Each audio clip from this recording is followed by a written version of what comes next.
Syracuse, please make it loud for Josh Johnson!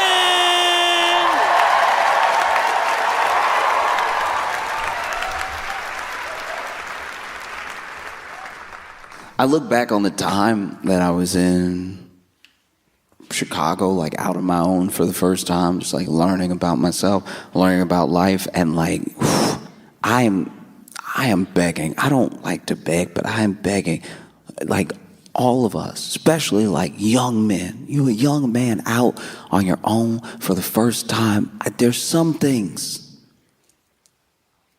I'm begging you. You got to. You have to invest in soaps.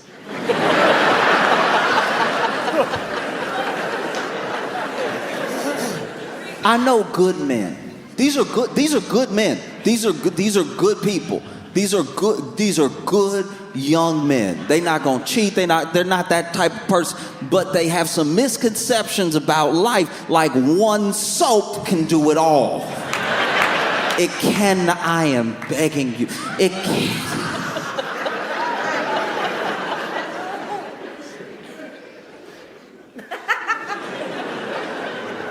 First of all, a bar can't do everything.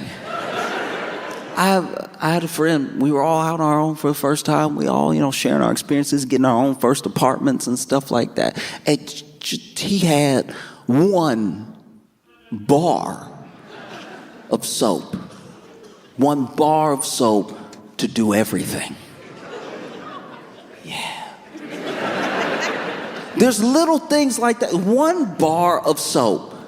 He had one bar of Dial soap in his kitchen.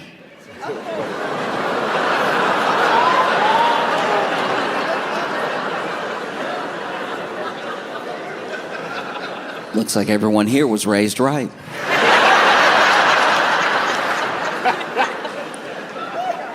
He had one bar of Dial soap in his kitchen. I saw the bar of Dial soap in the kitchen. I was like, interesting, okay. And later on, we were hanging out for a while. I was at his place for hours, and eventually I had to go to the bathroom. I went to the bathroom, and then I went to wash my hands. But there was nothing. There was nothing. There wasn't a bar in the bathroom, and I checked the shower. I was checking, I didn't even see body wash. There was nothing at all. I just had wet hands. I was just wet. Not clean, slippery. Because that's also a whole different conversation. Just because you have wet your hands does not mean you have clean hands. You cannot just wet your hands. This is how disease spreads. You cannot just be wet and nasty. You're still nasty. You're just nasty, but slipperier now. In fact, you have become a super spreader. You now easier to be nasty because you can flip the nasty.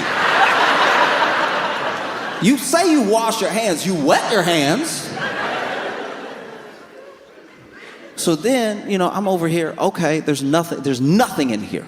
There's not a single thing, and he lives alone, there's not a single thing in here. So I was like, okay, look, maybe I caught him on a bad day. He need to go shopping, something like that. So then I did something I very rarely do, but I went ahead and under the sink, opened the cabinet to see if there was just a bar there.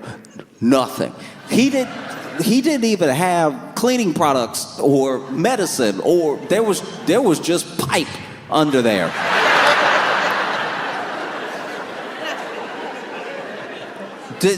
Nothing. There was nothing. And so then finally I got, ask him for some soap. So I get ready to leave the bathroom, but it's hard because it's a doorknob. My hands are very wet, and so it took a while. Took it embarrassing. I was over here like,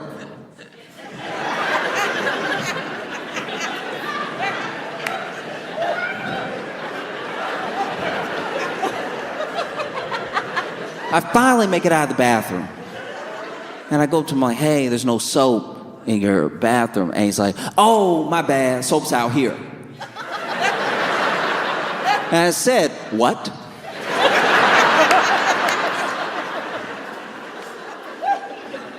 he was like, yeah, the soap's out here. And he pointed to the soap that was on the kitchen sink, the Dial soap that he apparently also uses on the plates.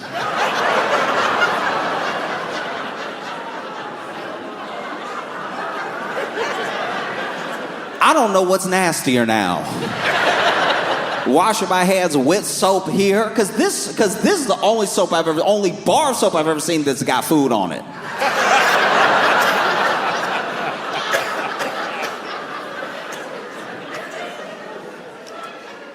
It's insane.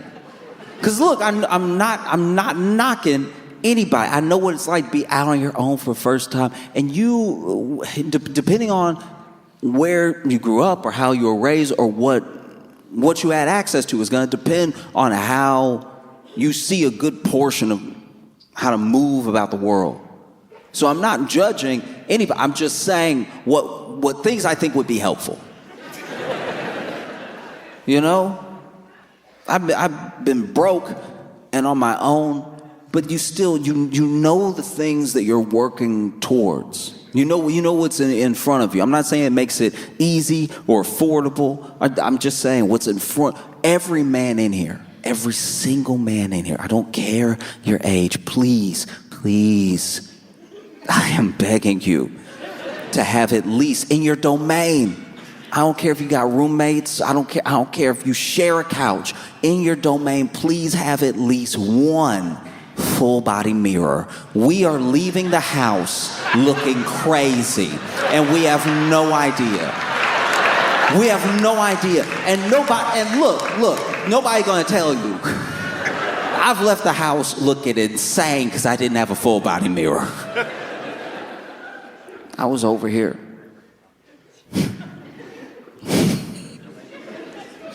I was over here. Fully missing a pocket. Missing one of my back pockets. And not missing as in it was like completely gone. I say missing because it had ripped. And it was hanging behind me like a jean tail. And I had no idea because I didn't have a full body mirror to give myself a twirl before I left. You know, because life is, you know, POV. Life's a first person shooter. You don't know. You don't know unless you look around, unless you look in that mirror, what you really look like. Sometimes we think it looks dope. Sometimes we think it looks fly. And a full body mirror would warn you. You know? I'm not knocking all fedoras. I'm simply saying that some people don't have fedora head shape, and it's not until they see themselves in a fedora that they go, oh, this is for somebody else. Because don't get me wrong, the people who fedoras are for make fedoras look very cool. The people who fedoras are not for make the people who fedoras are for take their fedoras off. You need a mirror. You have to have a mirror. Please don't guess.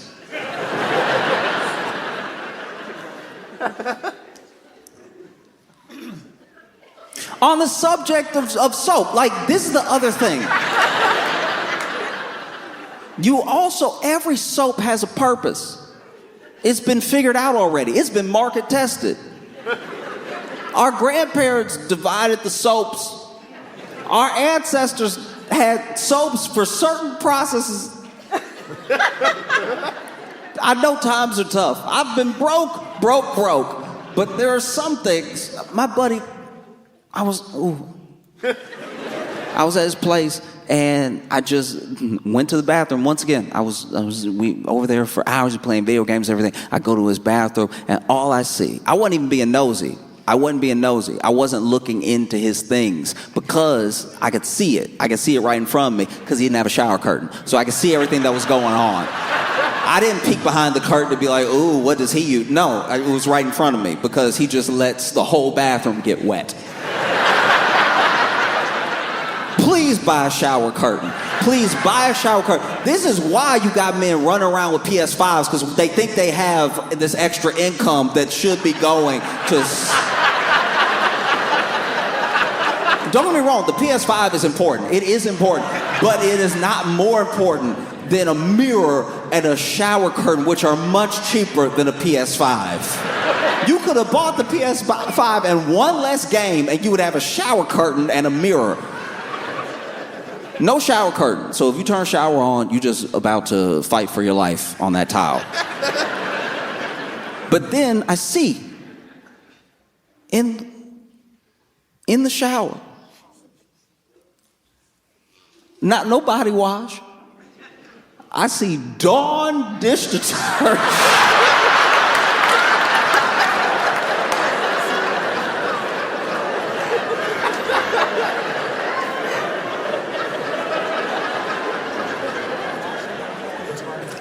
I'm not a confrontational person, but if you're my friend, I gotta say something. I came out the bathroom with the dish detergent. I was like, no, it can't stay in here. It can't. I walked up to him. I was like, you're not a bowl. Are you a man or are you a cup? What's wrong with you right now? You've been using this on your whole body.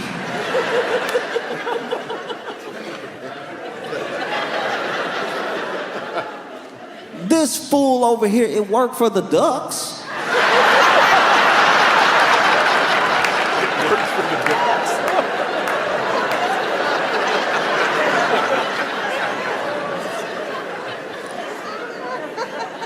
I know not. I know. You did not just tell me that you watched a Dawn commercial of them washing a duckling that was a victim of a disaster and thought to yourself, that'll work for me too. I get greasy too.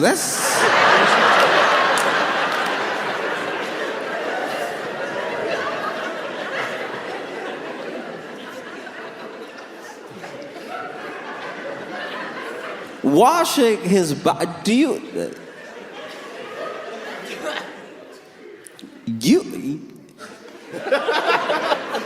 every crease of every crack in your skin is ashy right now.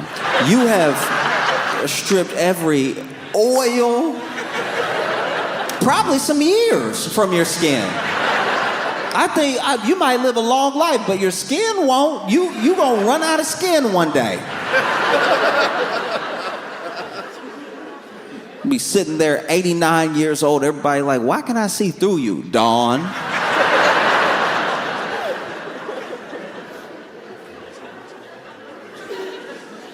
Dish soap is tough because they don't see anything wrong.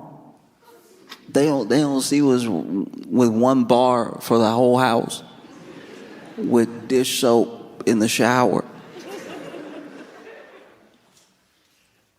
One friend, he's a friend. He's a good person. He's a good man. He's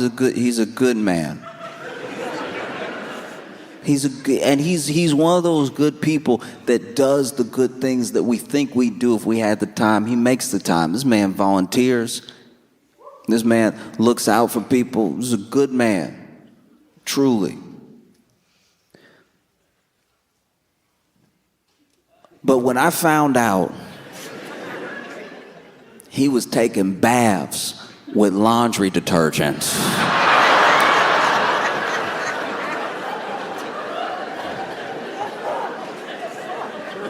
there are some decisions people make that make you wonder what other decisions they make. Like when I found out he was using laundry detergent because he liked how it bubbled up, I let it come out. I didn't mean for it to, but it just escaped. I was like, I don't want you voting. I don't want you voting at all. That's crazy. That's one of the craziest things I ever heard what you just said to me. It doesn't feel crazy while you're doing it? Because look, I'm also not better than anybody. I'm not over here pretending I just know so much. Once again, I think it's like some of it's upbringing. I was raised by my mom, my aunt, my grandma, my granddad, and everything. My dad as well, but there were just certain things.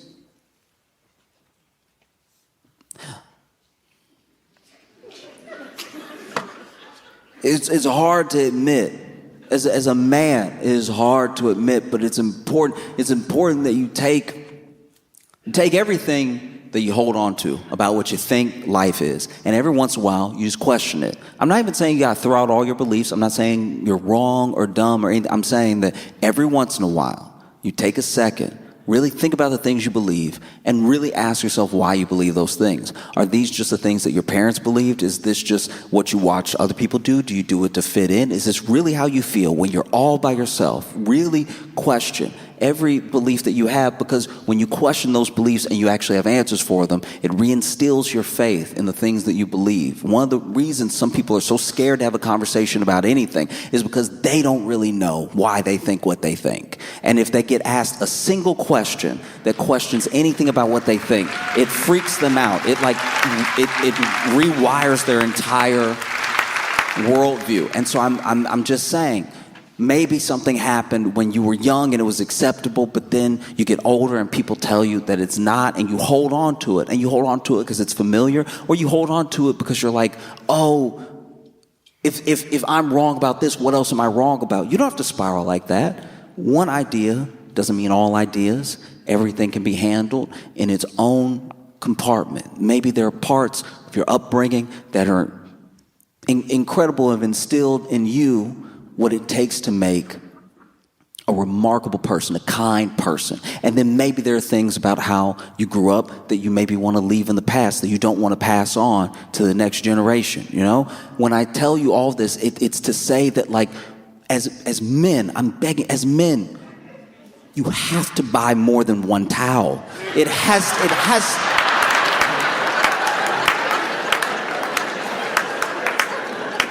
I know you live alone. I know, but the towel is never as clean as you think it is, and it can't be a towel for everything, because then some parts are not good for other parts. And then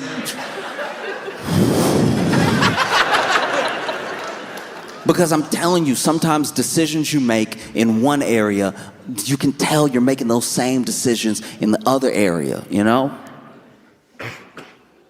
Because the same friend who thought he could clean his entire apartment and himself with one bar of soap also thought one towel will do too. And I was like, you are ground zero for the next COVID. I promise you.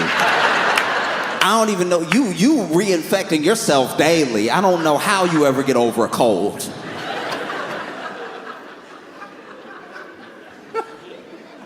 It can't dry you and the dishes. It can't dry you and the dishes. It cannot wash you and the dishes. You just have to, I'm just saying one more time. If we can get you to 2 towels, we have doubled the amount of towels in this home. And that's progress. Please. There are good men out there. When I tell you there are good men, living good lives, by the way. But then when you see their apartment, I get why she thinks you're gonna kill her. Because there's one towel. It's one towel. What if she stays? And now there is one towel. And your precious towel, your one towel, the towel that's supposed to keep this entire place dry and clean, is on the floor. What have you done? What have you done? Some of these things can be fixed. Do you know what I mean? Like, some of these things can be fixed. Sometimes, it sucks. I know it sucks. I know it hurts. I know it's bad. I get it. It is bad. to feel a sort of rejection, whether you're used to it or not. Every new rejection is its own thing. And sometimes you put a lot of hope or you put a lot of energy or intention into what might happen. And so to be disappointed, it's rough. And to face a rejection can make you question yourself, you know? But I guarantee you that every rejection is just leading you to where you're supposed to be. And sometimes it's just not the right time for certain things. A rejection is not the end of the world. And it also sometimes all it's really doing is opening you up to the fact that the path that you had laid out for yourself isn't really for you. You know? It's a scary thing to get what you want and realize you don't really want it. And so sometimes a rejection is a gift. It doesn't mean that it hurts any less. Because sometimes you like someone, you like them a lot, and you like them from a genuine place. All the stuff, forget all this like internet gender war, men versus women, but you like this person and you feel like they like you, and you go out and you have a good time. You have such a good time that they come back to your place. Y'all hang out some more, and then they ghost you. That rejection, that hurts. It really does. And I have empathy for anybody who has gone through that. I understand what it's like to go through it. And maybe you text, or maybe you called, and maybe she didn't respond. Maybe she didn't pick up. And maybe it's because she looked. She looked for a single source of soap that was not the dial bar in the kitchen. Because if you are not washing yourself properly, I'm begging you, just leave it.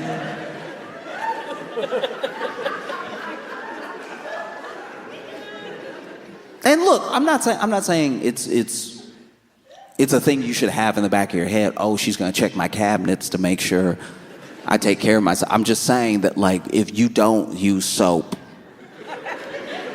it's not a lot of detective work that goes into.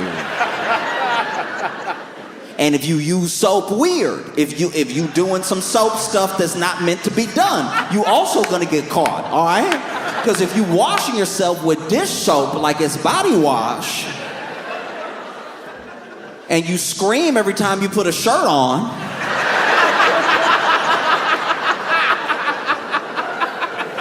that's also gonna be noticeable.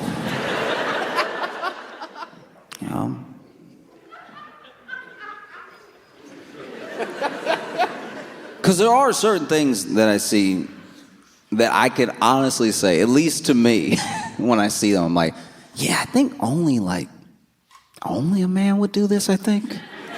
You know what I mean? Like obviously that used to have a sentiment of like something like deeply like misogynistic or bigoted or something, like only a man does this thing. But I feel like when people say it now,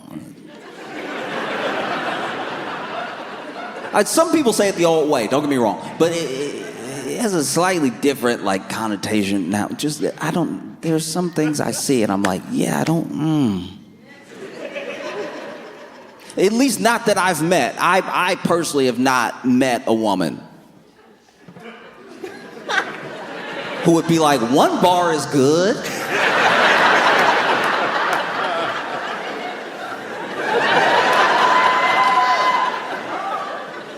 Yeah, you see stuff like that sometimes. I'll even say that kind of popped in my head during that whole Netflix Skyscraper Live.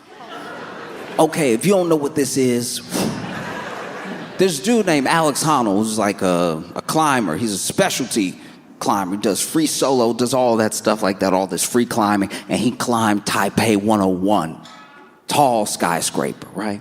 And the entire time he was going to do it, it was leading up to this live event that was going to be on Netflix. And I think everybody tuned in to see if he would die. I think, like, that sounds grim to say, but Netflix trying real hard to be the first stream death. Like, they want it bad. You can tell they want it bad. They're like, yeah, let dude go ahead and climb up the skyscraper with no rope and let's just see what happens. It's like, that's from the people that brought you Squid Game. Yeah, y'all want to see something horrific. That's true. That's just a fact. And then he takes off. This is what the only thing I didn't like about it is that he is doing this incredible thing, but they clearly didn't program the thing that well because they were sure he was gonna die. I'm just being honest with you. They didn't program this thing that well because they just let this expert climber start climbing, and then he climbed like an expert, so then he made it look easy, so then people weren't as impressed as they should have been. Truly, I don't think people realize what he did. They should have had me climb first.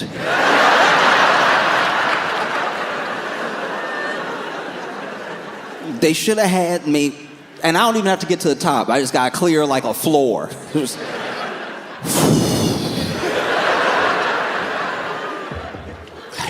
Okay. All right. Okay.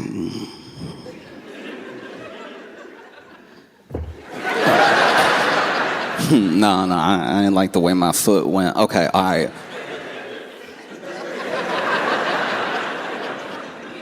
And then just let a regular person who doesn't climb try to ascend. Because then you'll see how difficult the thing is, because this dude is over here making it look easy. He's making it look like cake. You know, just over here. And he's so nimble. And he's got so much strength. He has so much strength. They had that dude do a muscle up in a cutaway. So what they did do, they had a little bit of footage that they pre-taped that they played during some of the live climbs. So they would cut to that once in a while. I personally think they should have had more, but who knows? I guess they thought he'd fall the first 10 minutes or something like that. But anyway, they did this cutaway, and they looked at his training. And for his training, he did a muscle up. If you don't know what a muscle up is, you clearly never been to a park with people who have been to jail. Because, oh, they know how to do a muscle up. Muscle up is something you either get real good at because you practice calisthenics and have a really clean diet and are dedicated to your health and nutrition, or you've just been to prison. Because a muscle up is where you do a pull-up so hard that you pull yourself over the bar and then you're above the bar. It's very hard to not look like a superhero when you do it. And he did a muscle up like it was nothing. He didn't even break a sweat. He was still talking the entire time. He was like, yeah, so I start the day with some of these. And I was like, oh. What type of felony movements are you doing?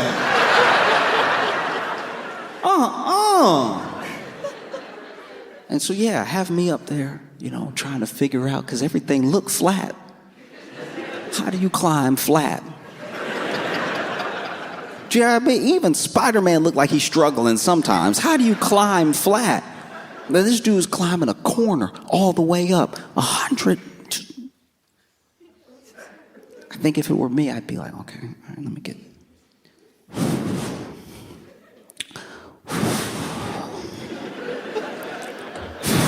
Yeah. Y'all want to pray one more time before we... Because the way this dude did it, he literally just put his foot up and then jumped up and then was gone. It was wildly impressive. But you wouldn't know it because they didn't have a regular person give them.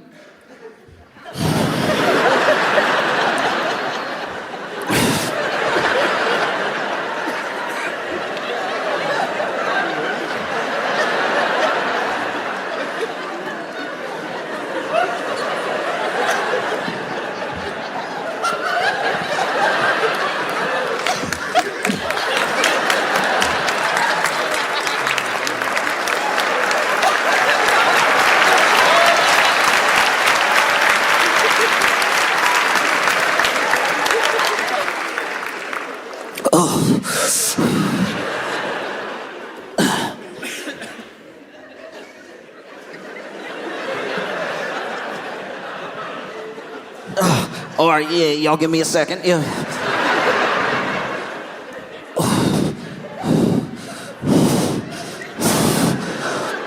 Oh. Okay. They got 100 of these. Okay. I'm gonna get, if I can just get my foot.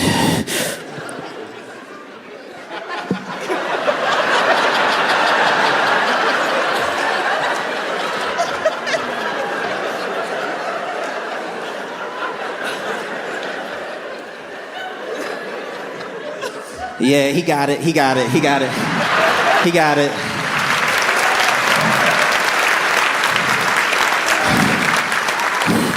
No, he got it. I'm good. I'm good.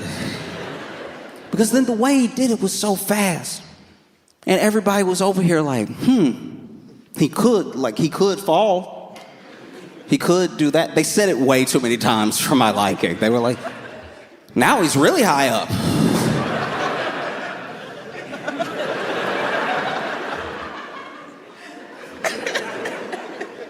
And they kept doing this thing instead of like showing us, once again, through someone else, how insane this thing is. They just kept saying how insane it was. They were like, this is crazy. I can't stress this enough. My heart is racing. This is crazy. It's so crazy. After like 5 times, you don't believe someone. Even though what they're saying is true, it is crazy. But once again, just have someone like me. Let me start at the 50th story. Because they would get him, he had like these 8 points that he got to where he could like kind of take a break because he had to get through something really hard. And then once he stood up, it was like flat until he climbed up to the next height. Once again, you need someone who doesn't climb to step in again at that stage. Let them start like 30 stories up. No, just let them start like a general 30 stories up.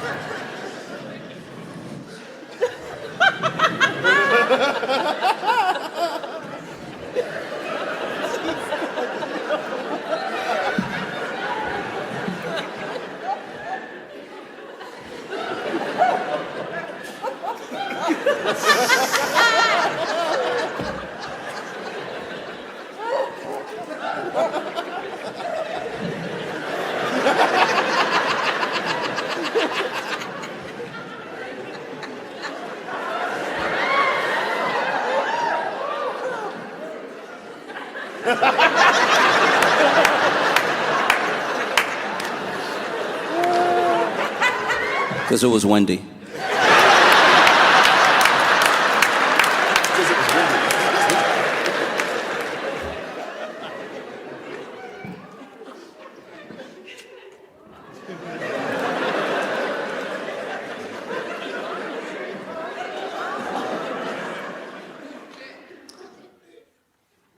No, I think I'm good. I think I'm gonna let him do it, actually.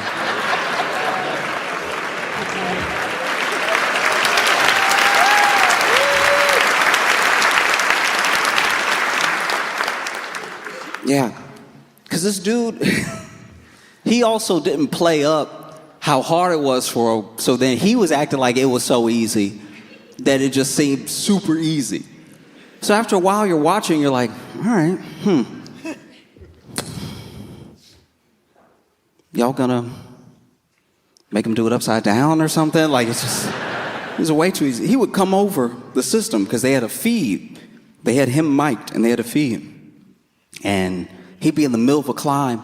He'd actually be going backwards. He'd have his hand out, letting his legs hang because he needed to swing the leg up for the next move. And the whole time, instead of being like, whoa!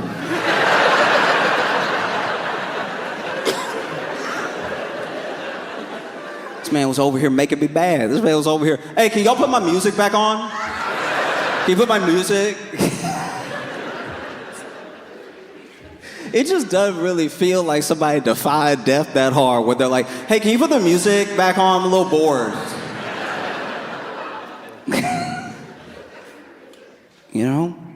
And they had some really cool shots in it too. They had his wife down there on the ground with him. Then she was up at the midpoint and he waved to her in the window and everything. And she was like, hey.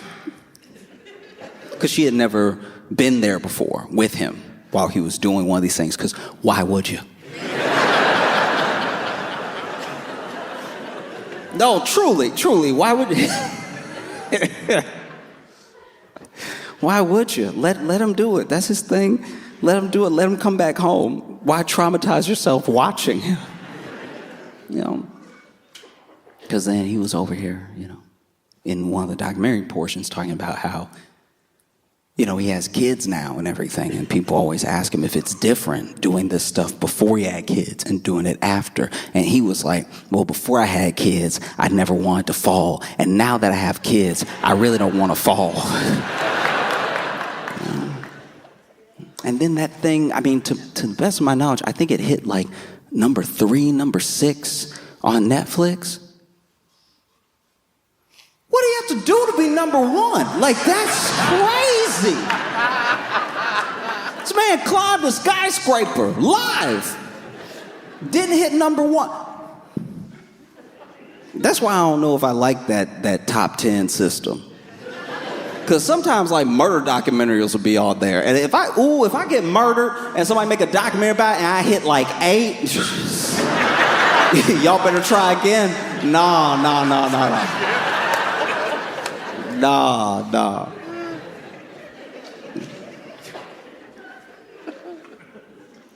Speaking of things that won't hit number 1. Melania had a documentary come out.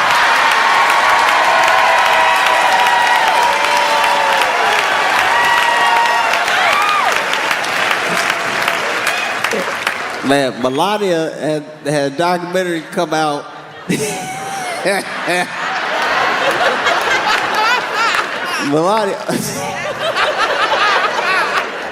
Melania had this documentary come out, and let's just say, if it were an album, it would have hit aluminum by now.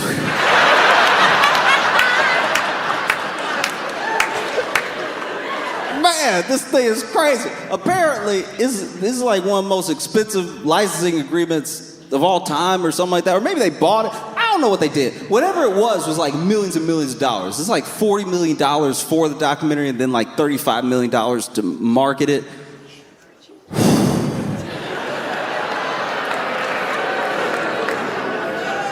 You don't have to boo, you're already not there.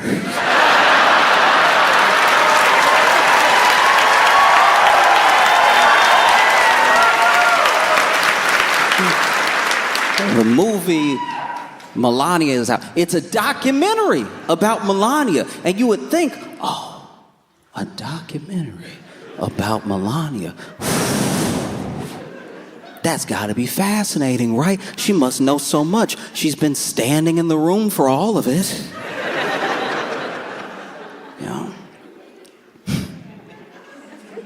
Come on, a movie about Melania. Yeah, I'm curious about Melania's life. How did she... How?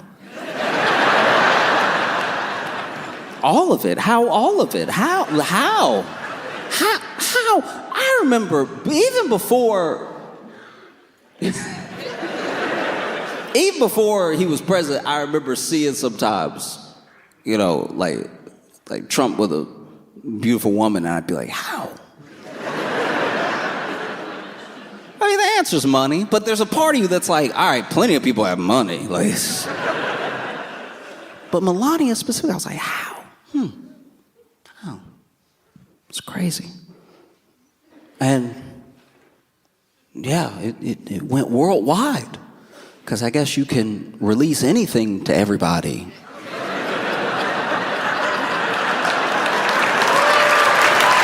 No, it went worldwide. The whole thing is really crazy because the documentary I thought was going to be about her life, which I was like, all right, some people might want to see that to know how.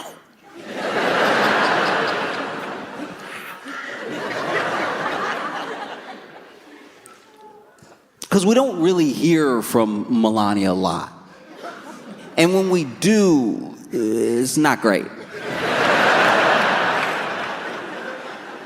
Do you know what I mean? Like, when we hear from her, we're like, oh, I'm starting to understand how.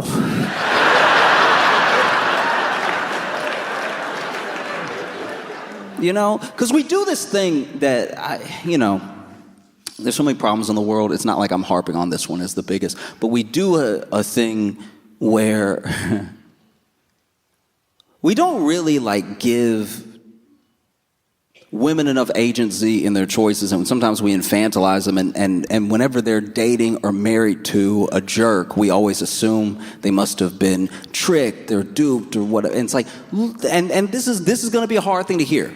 I understand. But maybe if someone that you know is dating someone that sucks, it might be because they suck too. Like, we did a whole thing. We did a whole thing in the first term where it was like, oh my gosh, save Melania. Oh my God, like the poor baby. She has to be first lady, and he's like right there. Meanwhile, look, Melania can not only take care of herself, but she's there because she wants to be. She may not want to do everything. Don't get me wrong. She may not want to do all the responsibilities, but that position in life, being his wife, she's there because she meant to be. She didn't wake up and go, oops. You know what I mean? She's right next to him, and she knows. You can tell she knows. Because whenever he put out his hand, she like...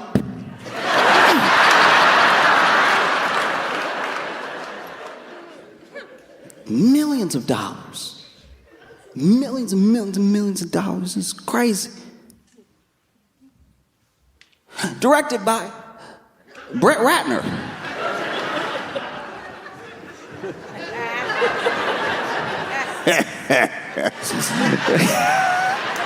Directed by Brett Ratner.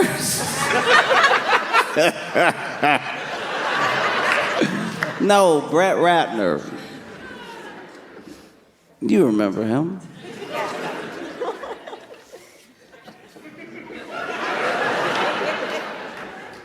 Yeah, Brett Ratner making a comeback with this documentary.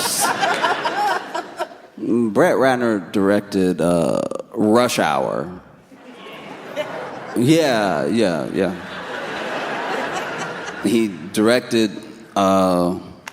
Rush Hour, and he is a monster? It's crazy. It's great. I would have loved more questions from Melania about linking up with Brett Ratner to direct the documentary. I'm sure I would have asked her, and she would have been like, oh. They say Brett Ratner is Predator, but he didn't even direct that movie.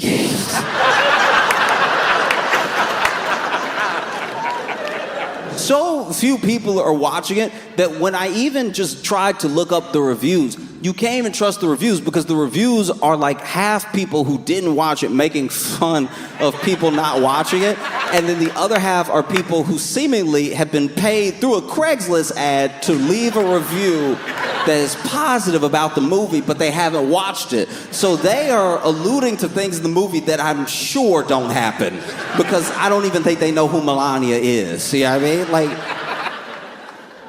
there was a review I saw, 5 stars, and it was like, I love the fantasy of how it plays out. I especially love Angelina Jolie. And I was like, that is Maleficent. That is crazy that you didn't have the reading comprehensions.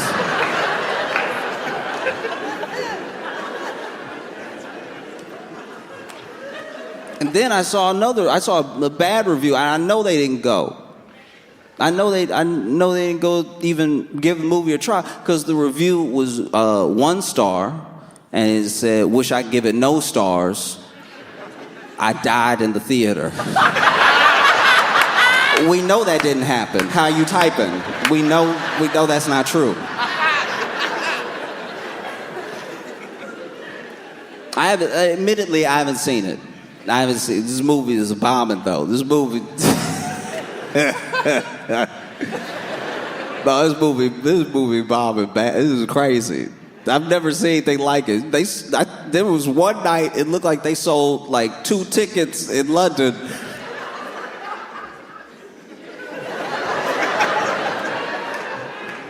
And not to the same showing. It was one ticket for 2 different showings. And this is what you gotta understand about if you're not selling at least a couple in the back of a whole theater for a whole screening, and everybody knows the movie's bad, and you're still not even selling. There were plenty of places all over Europe and in the US that were having no sales for the movie at all, for any showing, right? And that means that even the people who go to the movie theater to do heroin picked another movie. That is crazy. You knew you were about to get privacy. It was about to be dark. Nobody was gonna be talking, and you were still like, no. That's gonna mess up my high.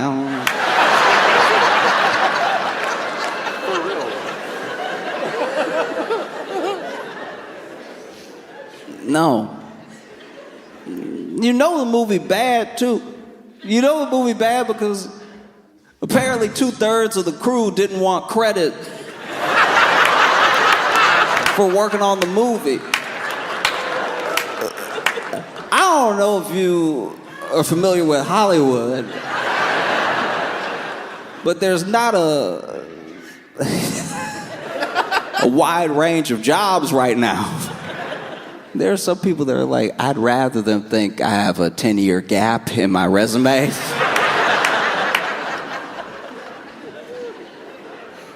They give you credit just for work, like you just did it, so then they give you credit. You did your job, and then they're like, that was done by this person, so we're gonna put this person in the credits. It takes effort. It takes effort to hit up the editor and be like, hey, can you hit backspace on my name?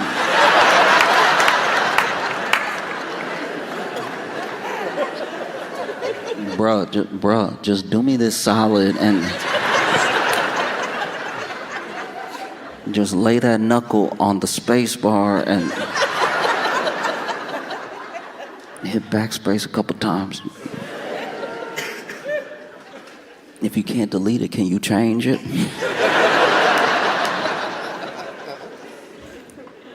Two-thirds, this is most people. Two-thirds.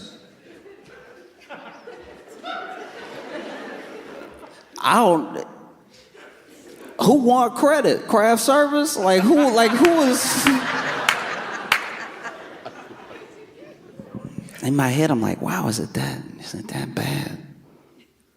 That then it gets done, and then they're like, oh, I don't want anybody to know that I was holding the boom for this. Imagine you over here.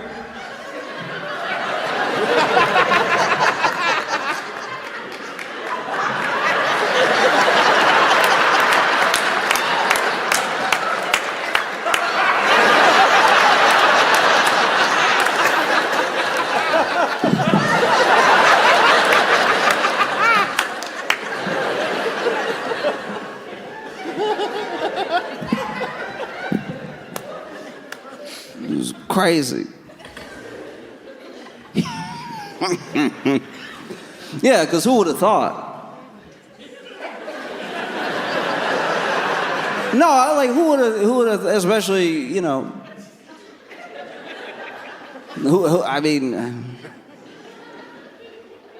must really not understand your target audience. Trying to tell the story of a woman who's an immigrant.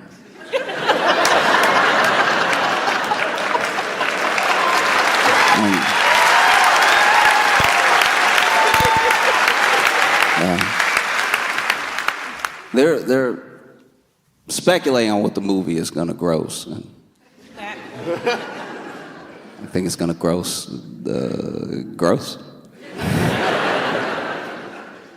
I don't know where do you even go from here? It's like I thought this was going to be like her life. Apparently, the movie is like the first 3 weeks of January. leading up to the inauguration. It's like when I heard that, I was like, oh, what? I thought there'd at least be some mystery in it. You know what I mean? I thought there'd be some questions answered, like, Joe. Because that is a doc I would watch. Like, if you actually had a timeline of Melania as a documentary, and you did the whole, I would be like, yeah, no, I need to know. That's the closest thing we're gonna get to some sort of structured through line on the Epstein files. You know what I mean? Like that.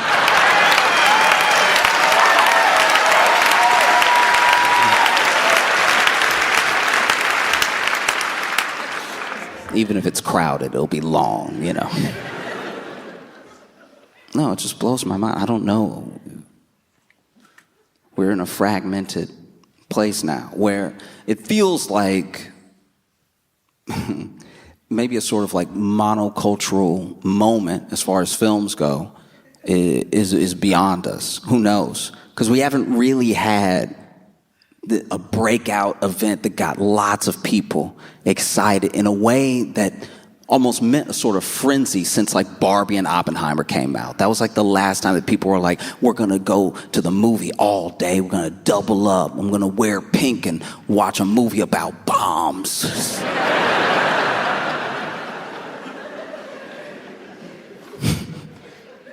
Or go see Barbie in a top hat or whatever.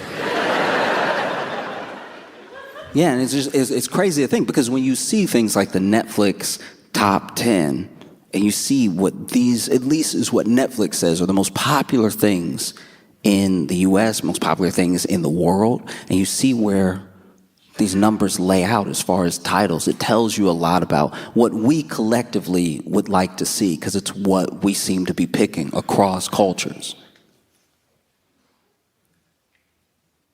And there's still things that are like baffling to me about it. Like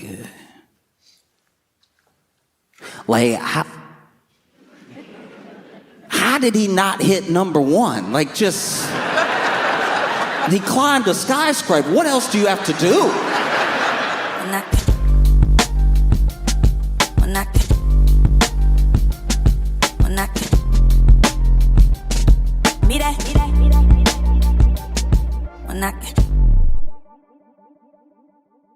Give it up for Josh Johnson!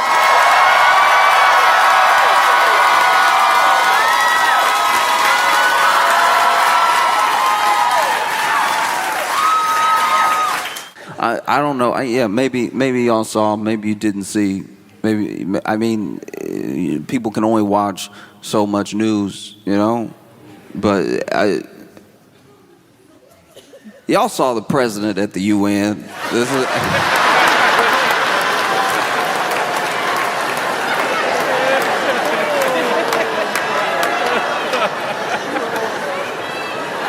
I didn't see everything as it was happening. I heard about some stuff later, right? So then I got a text message from my friend. They were like, oh, did you see what happened at the UN? I'm like, no, I didn't see what happened at the UN. And they explained to me that, you know, he was getting on escalator, and then the escalator stopped. Now, I thought at the time, I thought it was going very differently. I thought the escalator stopped on like a down escalator. That would have been a big deal. Imagine you on escalator. You have belief. You get on a down escalator, you're like, all right, it's gonna take me where I need to go. No need for a seatbelt. If that thing just stops, the momentum, whoa! Now the president's falling down the steps. So I thought that's what happened. Then I watched the video and I saw that he just walked up to the escalator, stepped on the escalator, and the escalator broke.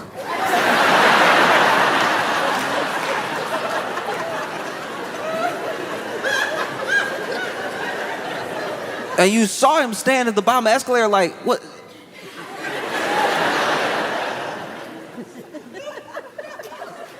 And Melania didn't miss a beat. She just started walking up the escalator. And so there were people that were like, this was sabotage. UN needs to be investigated. Somebody needs to be arrested, right? But then he made it up the escalator. / stairs. And he went to speak to the UN. Went to speech for the whole of the UN. He's standing here, UN, over there. And as soon as he goes to start, the teleprompter broke. We know the teleprompter broke because he told us. As soon as he walked up, he told us, teleprompter broke.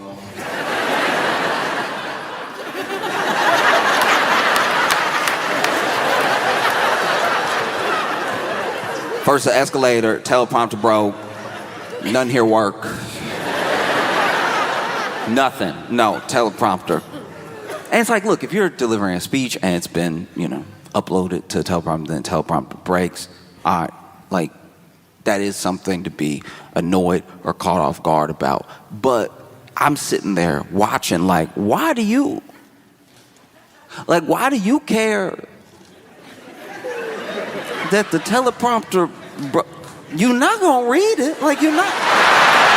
Every speech is off the dome.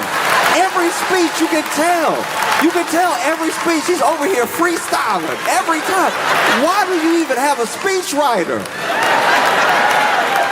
You know the president's speechwriter right now gotta be the easiest job of the world. You just over here typing up chapters from Great Expectations, knowing he's not gonna read it. Knowing he's just gonna go, you know what I mean? He goes off of vibes. What do you care that the teleprompter's broke? You weren't gonna look at it. You might have read the first couple sentences and then been like, you know what? I'm gonna speak from the heart.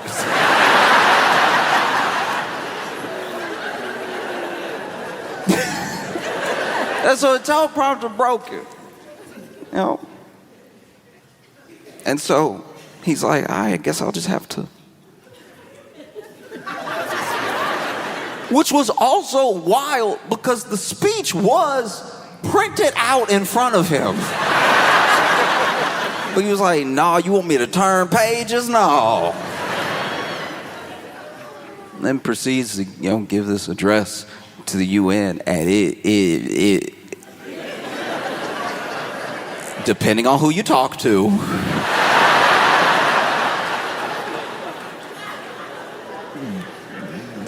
depending on whose opinion you're listening to, it did not go fantastic. Because the energy of the speech was like the normal energy. It was like rally energy, like talking to his base or something. But this is the UN. They don't live here. Like they're not. Some of the stuff they don't care about. Like you talking to the UN. Everyone's here.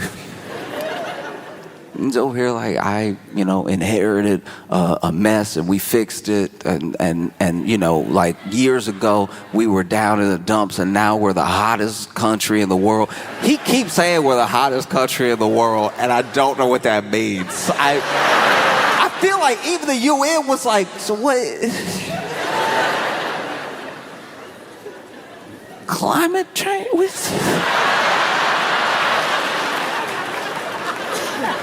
What does it mean the hottest? This is also wild because like you talking to other countries right now. Why are you dunking on them right now? Then dude's over here. I ended like 7 wars. And it's just funny because like everybody he talking about is there.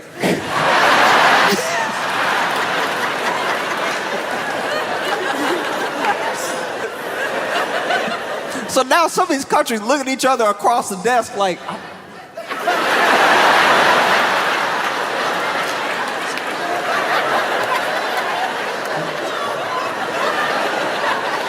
I don't know. I didn't even, what did I say? Nah, it was incredible. And then there was a weird thing. I think it was Brazil. He was talking about the leader of Brazil and how, like, you know, first of all, this dude also tariffing everybody. So then he was talking about how he doesn't do deals with people he doesn't like, but then he had a good handshake with the leader of Brazil, so maybe they could work something out. Even Brazil had to be like, yo, I don't know. I just saw him in the hallway. Out here trying to be cordial. I don't even know if this is good. Was this good? No, it's phenomenal performance. Truly, I've not seen anything like it. Just over here. I'm sure if you were at the UN just sitting there, you just sitting there quietly listening, looking over at other countries. You know. There's some countries that had just be chuckling. Like countries that aren't in the mix, you know what I mean? Like if you're not like a key member of BRICS, or you're not, you know what I mean? Like if you're not like in the news in that way, you just come, you enjoy the show. You know? Like I imagine maybe Zimbabwe might have been cracking up. They'd be like, that's your friend. That's your friend.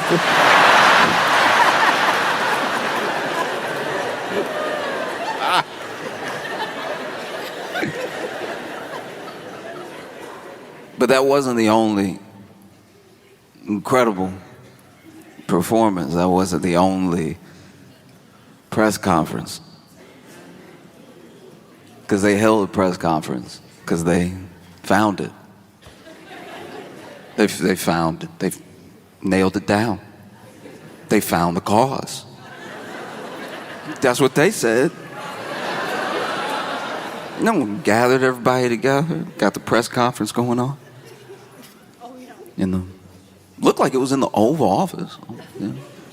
And they were going to talk about the causes that they had found, the root cause of autism. This is what they said. And so, you know, they walk in and you had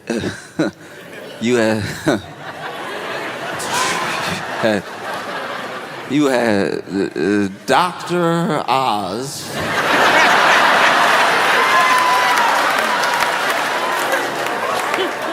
Dr. Osmosis himself. You know Dr. Ozymandias. Like, Dr. Oz is standing there. And like, why? How did this happen? If we are just gonna start putting people from TV in real, like, government position, in real medical field, can we at least get somebody from, like, Grey's Anatomy or something? You know what I mean? Like,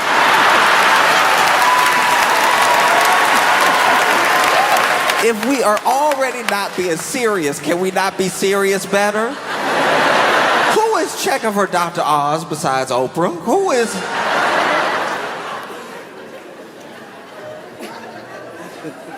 He's standing there, doesn't even really look that healthy himself. This man's advice so far has been actually insane. They've done interviews with him. He's, you know, spoken to the public.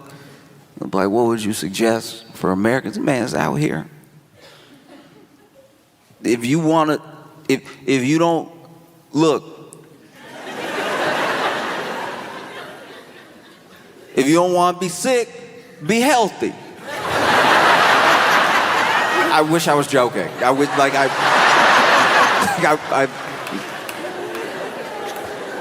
can barely take credit for that one. I changed like 2 words. So you got Dr. Oz from TV on one side. And then you have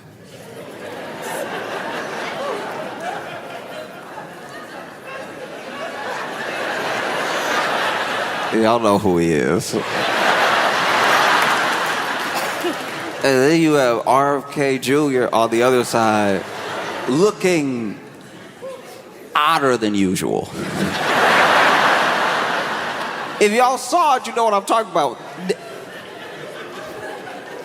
RFK Jr. showed up. I don't know what's happening.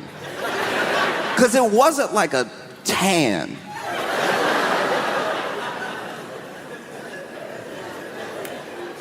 Like he looked like a bruised blueberry. Like he looked wild, and nobody addressing it. Nobody saying anything. The president over here just trying to not use his peripheral vision.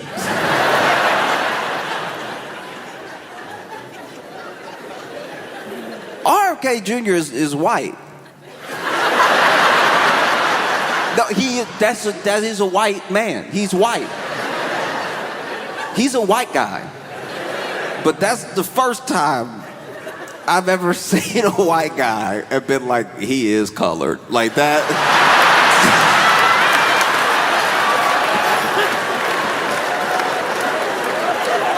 Yo, my man, what is happening? He just stand there like he been holding his breath for 26 years.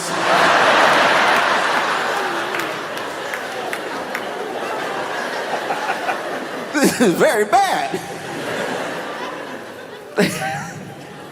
And then, I don't know who told him. I imagine it could have been somebody, higher up, but it could even just been an aide that told the president, okay, you're going to give this press conference, you're going to talk about links to autism, and what you need to do, this is very important, for legal, this is very important for a lot of reasons, what you need to do is say the name of the drug. Then you can go on and say the brand name. But you need to say the name of the drug because the drug is what we're saying is the link, not one particular brand. So there are other like store brands that are this drug. You need to say the drug. Say the drug. You have to say the drug. Okay? Say the drug. And I'm sure he attacked it with that regular, bravado. I'm gonna say it, whatever. Get out of here. Let me work. Let me get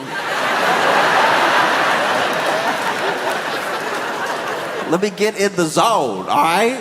I got you in my ear. I got him over here being purple. Let me work.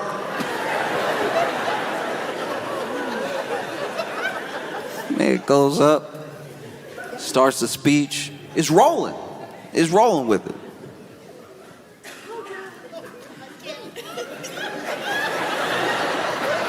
And then he hit a more than 8-letter word.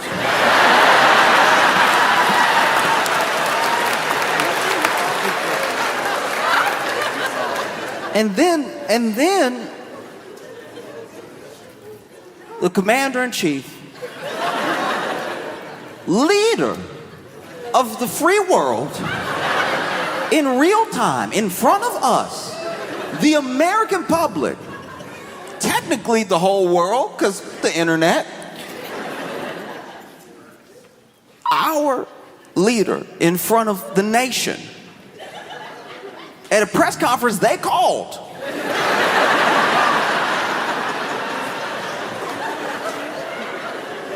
Our leader in real time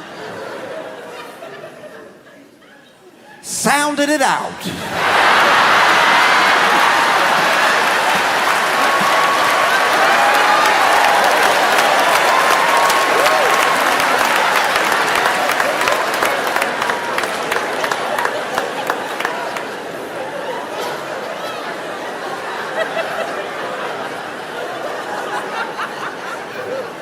I try really hard. No matter who somebody is, no matter the background, no matter the situation, really treat people like equals, not like look at people a certain type of way. We all struggle. We all have our different strengths and weaknesses and everything.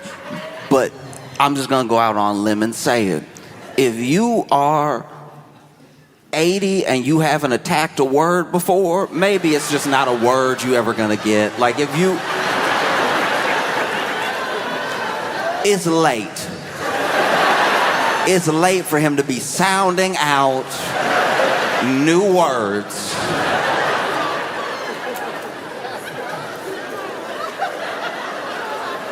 Because the word, he could see the word coming up.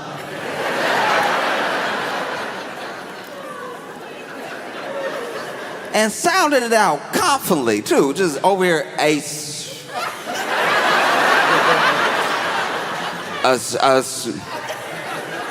some toast.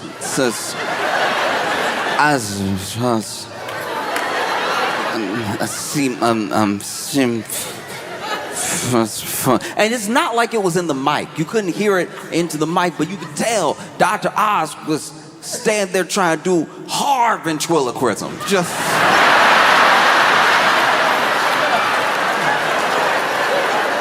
Dr. Oz was standing there like, just open your mouth, let me do it. Dr. Oz was fighting to just, you could see him.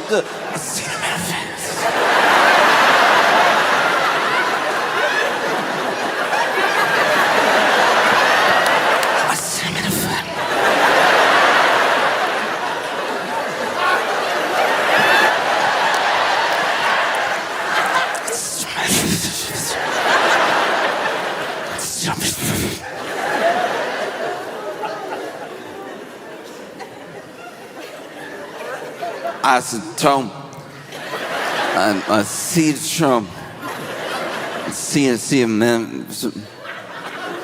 I knew when he looked around, we were cooked. Like I knew it. When that man looked up from the paper, I was like, no, stay on it.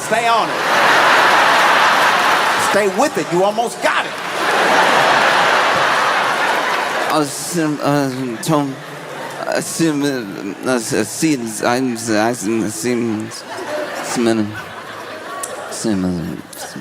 minifin. I see the minifin. I see the minifin.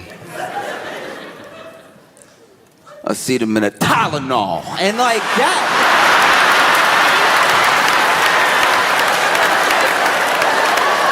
That is also wild, too. Gave us the full, what is it, Porky Pig? Gave us the full, Tylenol.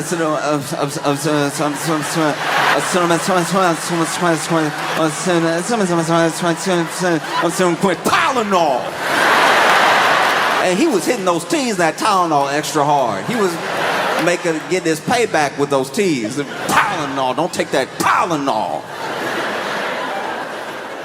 When y'all see Tylenol. Because it was rough. It was like, you've been in third grade before. You remember when a teacher, I didn't even know this at the time, but it was basically when a teacher had like a hangover, and so then the teacher would just make y'all read the book to each other. At the time, I really thought it was about learning, and now that I'm grown enough to have friends that are teachers, I'm like, no, you had a bender. That's what this is. Don't try to put this off on the students. You seeing double right now. And so it would be, your turn would be coming up. And you would do things, somebody would be reading over here, and you start counting people and counting paragraphs. And then you read ahead a little bit so that when it's your time to read your paragraph, you're reading your paragraph all fast and everything. People can't even retain the information. Then, there'd always be that one kid.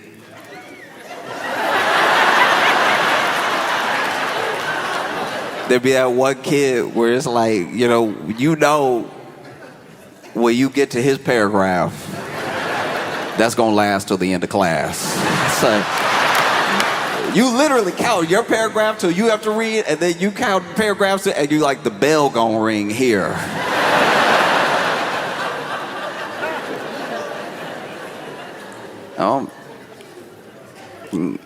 Sometimes to be a kid, everybody learns differently. We all have different abilities, and you do your best to be as patient as possible. I remember, I had one kid in my class that we would do that, and then his paragraph be coming up, and as soon as his paragraph start, everybody's like,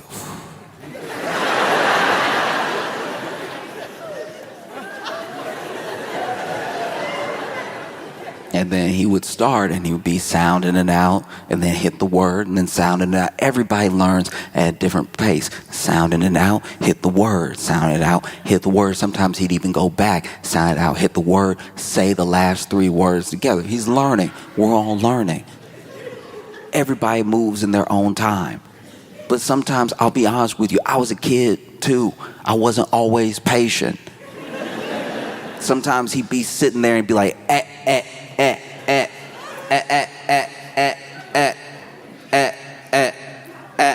I'd be like, A, it's A, it's A, it's A, it's A. You already hit it. It's A, it's A.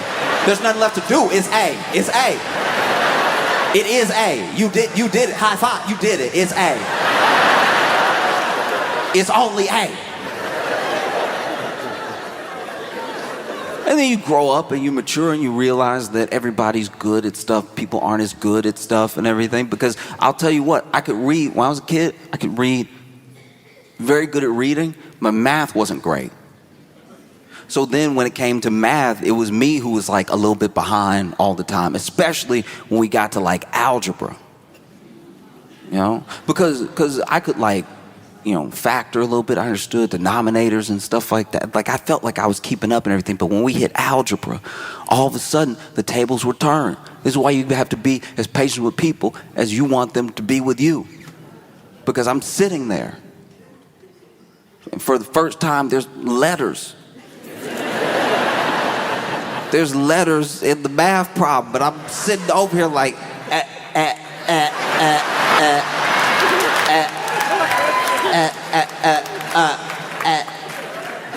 and then he was sitting there like, it's 4, it's 4, it's 4.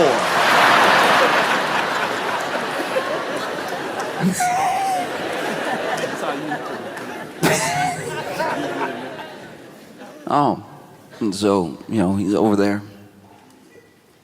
He went ahead and dunked on that acetaminophen and then went ahead and started saying Tylenol, started describing to the people things that were not on the paper in front of him. Which is why you definitely shouldn't be upset when the teleprompter doesn't work. You know is what you're gonna do. This man was just throwing out all types of wild claims. This dude was like, hey, look, the Amish,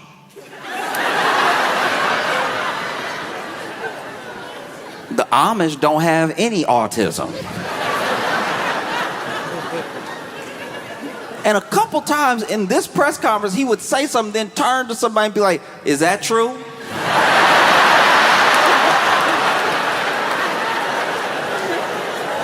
My man, no, it's all on the paper. They put it all on the paper. You had RFK Jr. turn from purple to red.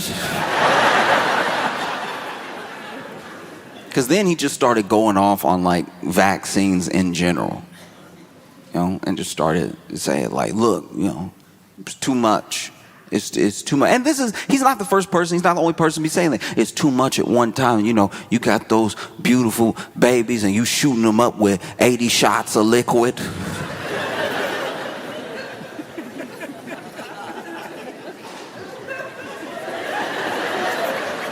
The thing that stuck out to me about the liquid thing is that you could tell he wanted to say juice. You could tell he's like, they put too much juice in them babies. Nobody need all that vaccine juice.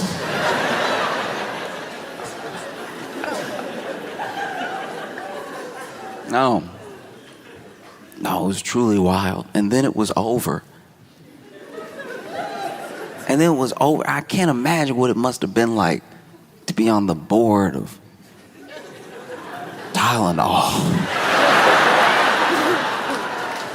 If you're on the board of Tylenol watching this press conference, you over here probably on a whole roller coaster of emotions. Like, at first you'd be sweating because they had let it slip several times that this is basically what the topic was going to be and what was going to be said. It had been like, pieced out, little flavor, little sprinkle here and there for the media all the way up until that press conference, right? But then, when they actually said it, I'm sure Tylenol was stress. And when they said this is what the press conference was going to be about, this is what they were going to talk about. You work at Tylenol, you sitting there, edge of your seat.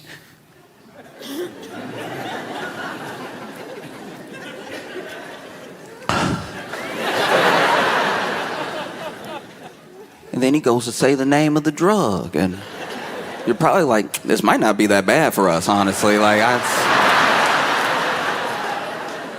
He almost said a cinnamon. We might be in the clear here. All we gotta do is come out with a label, no cinnamon in our product. We'll be fine. And then he says your brand name. Then he says your brand name over and over again. And now you're like, that's not good. That one came out perfectly. And then he talks about the Amish, and you're like, I guess if people watch the whole thing, they'll be confused enough to not know if they should take it or not. Because my thing is, look, why have such an unforced error? You know what I mean? Go ahead. You already got Caroline Levitt talking to the media all the time. Get her out there to start the thing. Get her to say the name of the drug and then walk off. Then you can go and just go off your vibes and everything. You had two people on either side of you that probably say the name of the drug all the time. Don't let him, but let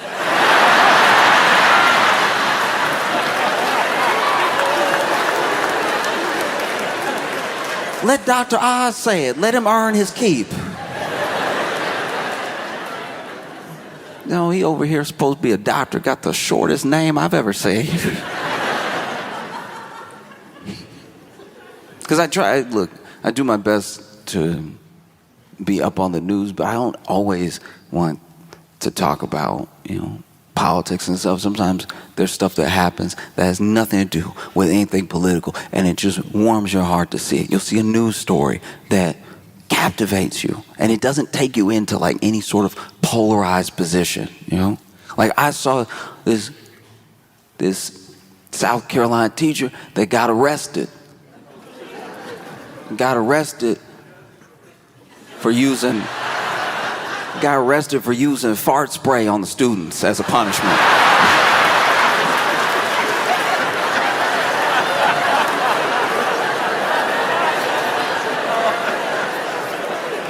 Look, I'm not a teacher.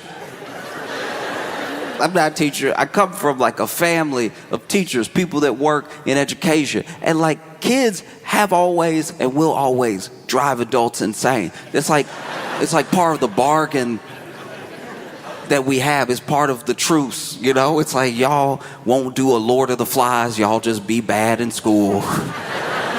And we'll pay the bills. And like, I can't imagine what it's like to teach, especially now. You have kids who genuinely, because of like lockdown and COVID and stuff like that, missed out on little pieces. You have adults now who missed out on like a full college experience. You also have little kids who missed out on having their friends over and, being able to socialize at a very specific point in their life. So everybody's been like knocked off their kilter a little bit by COVID and by lockdown, not being able to just be with each other. That's just, a fact. And because of how school was going in that time, you have people who are really behind because they didn't have that special attention. You had to do school on Zoom with a bunch of other students, and maybe a kid needed help and they couldn't get it immediately, not in the way you can get it when you're present, I can't imagine what it would be like right now to be in school, sitting there trying to do my algebra like zzz, zzz, zzz, zzz. And so then the kids come back to school and, some of them are excited to see their friends. Some of them are still trying to learn how to socialize. Some of them, maybe aren't as affected as others. But kids will be kids. Kids will be loud. They won't listen, all that stuff. And then what do you do if you're a teacher? You got teachers out here fighting for their lives just to try to teach you some English. You know, you see videos of it all the time, teachers going through it because students don't want to listen, all this stuff. This is the person that's just trying to make sure you know how to spell. So one day,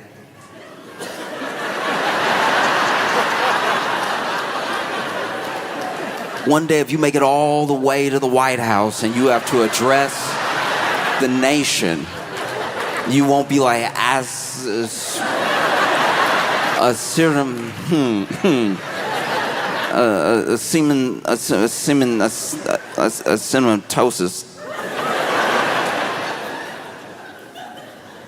And so if you're a teacher, you know what I mean? What do? Like my teachers used to yell.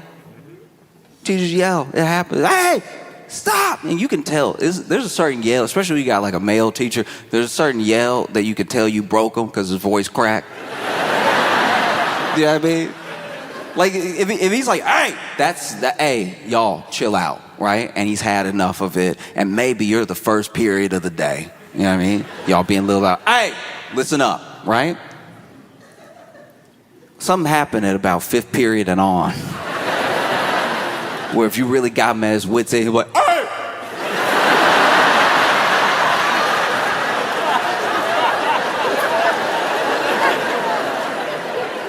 Can't even help you people. That's how you can tell.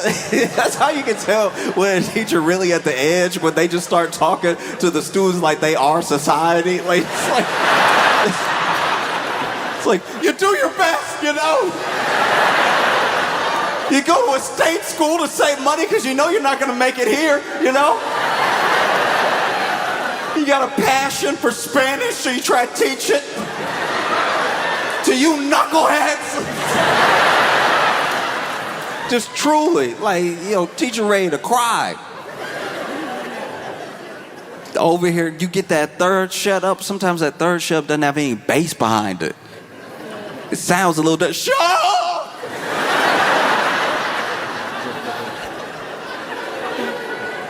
Leaning against the board. I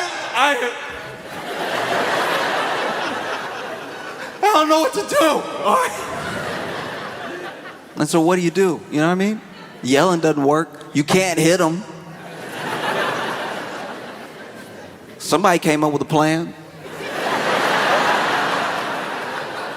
Somebody was like, all right, y'all don't respect me? Okay, y'all don't respect me? You will respect this.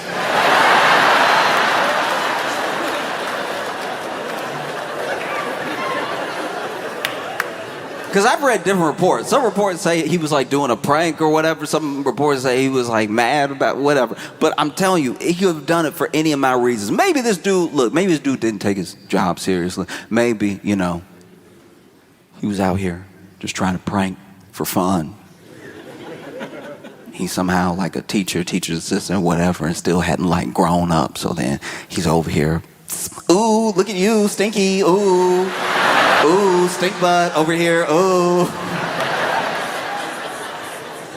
Maybe. But maybe he had had enough.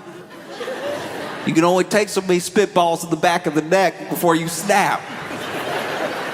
Maybe this dude came in one day and was like, all right, look, I hate this, come to this, I really do. But please believe me, if you talk all the time or you never talked before, anybody can get it, all right? I'm not gonna lose my voice this week because y'all don't wanna learn. Anybody can get it, anybody. I'm gonna put it right here. And I'm begging y'all not to test me. As soon as somebody's talking to their friend, he's like, what?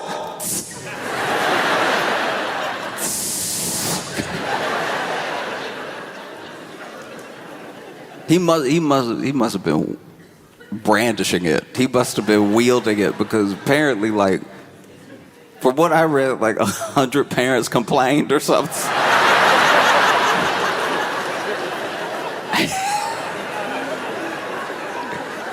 This dude got arrested, and then I think they said like 2 students went to the hospital or something like that.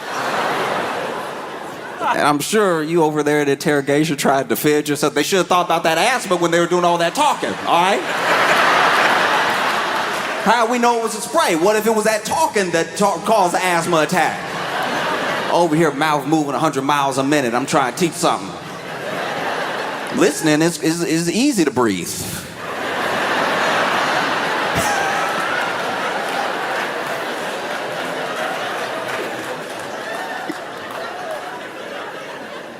Because I wonder how much he must have done it. You know what I mean? Was it just off of anything? Just one little noise? Huh?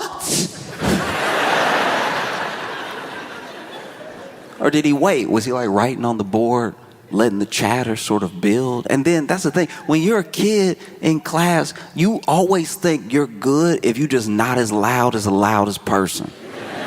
But that noise rises the entire level of the volume, because now if everybody's talking a little bit, somebody's going to get a little bit more confident, get a little louder. Everybody starts talking a little louder. And as long as they're not as loud as the loud one, now everybody's basically screaming just so they can hear themselves because they're all doing so much talking. And next thing you know, he whips around, hey!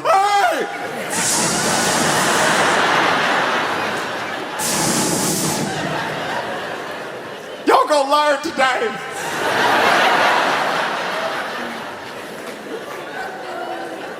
Because even the school said that he did $55,000 worth of damage.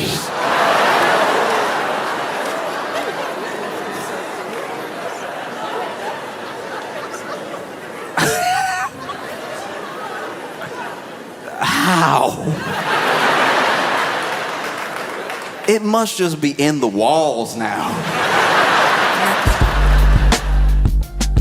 When